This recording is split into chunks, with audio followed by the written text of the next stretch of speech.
আমি শংকৰ সাহাৰ্যলৈ ইতিমধ্যে আপোনালোকৰ জৰিয়তে কথাটো জনালোঁ। তেওঁ এটা অপব্যাখ্যা দিছে। এই অপব্যাখ্যা দিয়া কথাখিনি তেওঁ যদি 3 দিনৰ ভিতৰত সংশোধন বা উঠাই নলয়, তেতিয়াহ'লে আমি ব্ৰাহ্মণ সমন্বয়ৰক্ষী সমিতিৰ ফালৰ পৰা আমি তেওঁৰ বিৰুদ্ধে কেছ কৰিম। প্ৰতিখন জিলাৰ প্ৰতিটো থানাত আমি কেছ কৰিবলৈ বাধ্য হ'ম। গতিকে আমি ইয়াৰ জৰিয়তে আপোনালোকৰ জৰিয়তে অনুৰোধ জনাইছোঁ, মানে আহ্বান জনাইছোঁ, অনুৰোধ জনোৱা নাই, আহ্বান জনাইছোঁ। তেওঁ 3 দিনৰ ভিতৰত হয় ক্ষমা খোজক, নহয় বাক্যটো উঠাই লওক। উঠাই ল'লে আমি একো নকৰোঁ।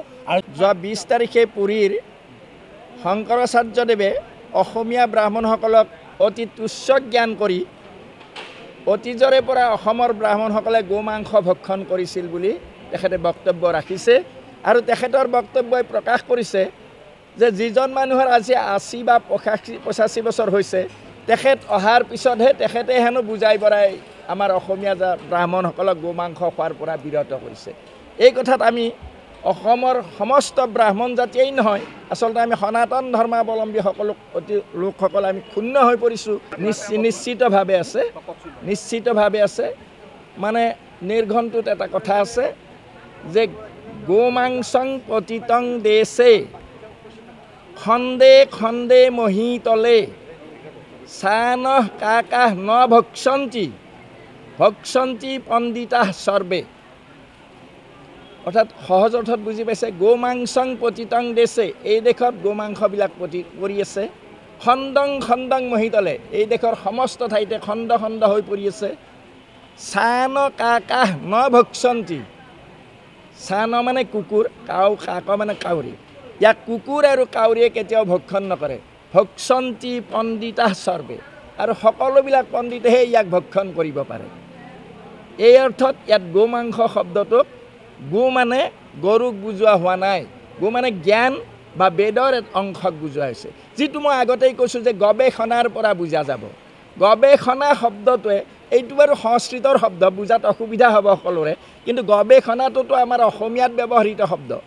গৱেষণা শব্দটো যদি আমি সন্ধি ভাঙি লিখোঁ, তেতিয়া হয় গো যোগ এচনা, এখনা, গৱেষণা। এখনা শব্দৰ অৰ্থ হ'ল বিচাৰি ফুৰা। গৰু বিচাৰি ফুৰা কাৰ্যটোকহে গৱেষণা বুলি কোৱা হয়।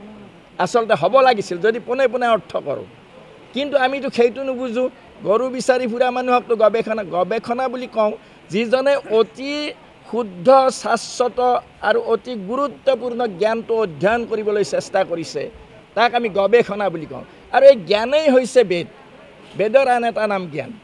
গতিকে গৱেষণা শব্দটোৰ পৰা অন্ততঃ অসমীয়া ভাষাত স্পষ্টভাৱে বুজা যাব যে গো মানে অকল বেদেই নহয়, গৰুৱেই নহয়, গো মানে বেদকো বুজোৱা হয়।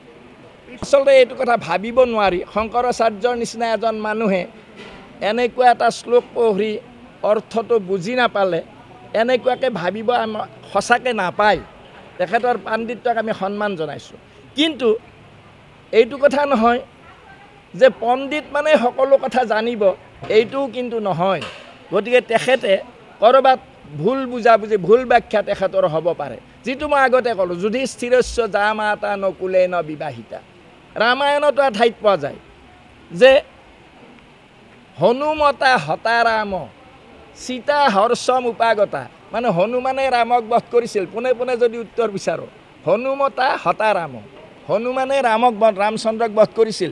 সীতা হৰ্ষম উপাগতা, তাকে দেখি সীতা আনন্দিত হৈছিল। ৰুদন্তী ৰাক্ষসা সৰ্বে, সকলোবিলাক ৰাক্ষসে কান্দিছিল। হা ৰামো হতাহত, হাই ৰাম মৰিল, ৰাক্ষসে কান্দিছিল। এনেকুৱা যদি পোনে পোনে তেখেতে অৰ্থ কৰিবলৈ গৈছে, সেইটো আচলতে হাঁহিয়াতৰ পাত্ৰ হ'ব। কিন্তু মই ভাবোঁ তেখেতে আমাৰ আগৰ বক্তাসকলে কোৱাৰ নিচিনা ব্যাকৰণৰ জ্ঞান নাথাকিলে আচলতে শাস্ত্ৰৰ অৰ্থ ভুল হৈ যায়। যদি তেখেতৰ প্ৰকৃততে ব্যাকৰণৰ জ্ঞান নাই, তেনেহ'লে ভুল হ'ব পাৰে।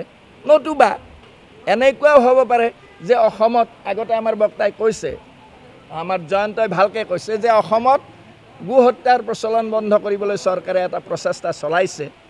গতিকে এইটো যদি নাথুৰাম গডছেক কোনে মাৰিছিল, বোলে ব্ৰাহ্মণ এজনে মাৰিছিল, তেনেহ'লে ঠিকে আছে, এনেধৰণে কৈছিল জৱাহৰলাল নেহৰু সেই সময়ত।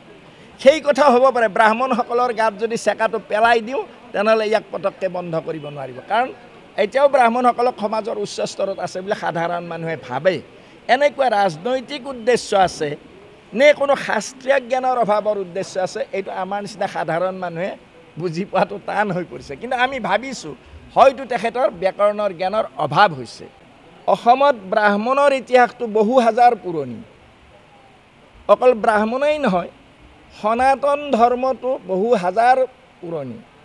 আৰু সনাতন ধৰ্ম কাক বোলে এইটো যদি আমি প্ৰশ্ন সোধোঁ তেতিয়া কোৱা হ'ব অকৃত্যং নৈব কৰ্তব্যং প্ৰাণত্যাগেপি সংস্থিতঃ ন স্বকৃত্যম অপৰিত্যাজ্য এষ ধৰ্ম সনাতন। অৰ্থাৎ সনাতন ধৰ্ম তাকেহে কোৱা হয় অকৃত্যং নৈব কৰ্তব্যম, কৰিব নলগা কাম কেতিয়াও যিয়ে নকৰে, সেইটোহে সনাতন ধৰ্মৰ মুখ্য কথা। আমি বিভিন্ন গ্ৰন্থ পঢ়িলে গম পাম যে এজন ব্ৰাহ্মণে যেতিয়া ৰামচন্দ্ৰ জন্মৰো বহু আগত দিলীপৰ যেতিয়া সন্তান হোৱা নাছিল তেতিয়া এজন ঋষিয়ে মানে এক কথাত ব্ৰাহ্মণ এজনে তেওঁক পৰামৰ্শ দিছিল যে তুমি নন্দিনীক পালন কৰা, গাইজনীক পালন কৰা, গাইজনীক পালন কৰিলে তোমাৰ সন্তান হ'ব। সেই দেশৰ ব্ৰাহ্মণে গাই খাইছিল বুলি কয়। যি ব্ৰাহ্মণে উপদেশ দিছিল যে তুমি গৰুক পালন কৰা, গৰুক পালন কৰিলে তোমাৰ সন্তান হ'ব, সেই দেশৰ মানুহকে আকৌ গাই খোৱা বুলি বদনাম দিছে। এইটো আমাৰ একেবাৰে অন্তৰৰ নিভৃততম কোণত আঘাত কৰিছে। তেখেতৰ বয়স আজি 85 বছৰ। দিলীপৰ কথা মানে ৰামচন্দ্ৰৰো বহু আগৰ কথা, ৰঘুবংশৰ কথা। গতিকে তেতিয়াৰ পৰাই গাইক সন্মান কৰে সনাতন ধৰ্মৰ মানুহে। আমি ব্যৱস্থা এইটো ইতিমধ্যে কৈছে আমাৰ, আপোনালোকে জানে যে আমি ব্ৰাহ্মণসকল বিভিন্ন গোটত বিভক্ত হৈ আছিলোঁ আৰু এই গোটেইসকল ব্ৰাহ্মণ বিভক্ত হৈ আমি এতিয়া থাকিব খোজা নাই। আৰু সেইকাৰণে আমাৰ এটা ব্ৰাহ্মণ সমন্বয়ৰক্ষী সমিতি আছে আৰু আমি ব্ৰাহ্মণ সমন্বয়ৰক্ষী সমিতি